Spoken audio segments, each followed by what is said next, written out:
ఏవండో బాగుండారా? మీతో మరి ఒక విషయాన్ని పంచుకోవడానికి నేను ఇలా వచ్చేసాను. వినండి.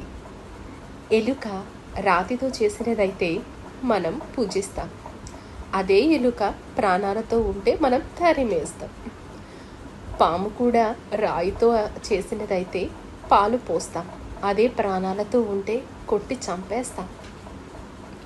తల్లిదండ్రుల ఫోటోలో ఉంటే దండ వేసి దండం పెడతాం. అదే వాళ్ళు ప్రాణాలతో ఉంటే వృద్ధాశ్రమంలో వదిలేస్తాం. చనిపోయిన వాడికి భుజాన్ని అందిస్తాం. బ్రతికున్న వాడికి చేయూతని ఇవ్వం. రాయిలో దైవత్వం ఉందని తెలుసుకున్నాం. మనిషిలో మానవత్వాన్ని గుర్తించలేకపోతున్నాం. జీవం లేని వాటిపైన భక్తి ఎందుకు? ప్రాణాలతో ఉంటే ద్వేషం ఎందుకు?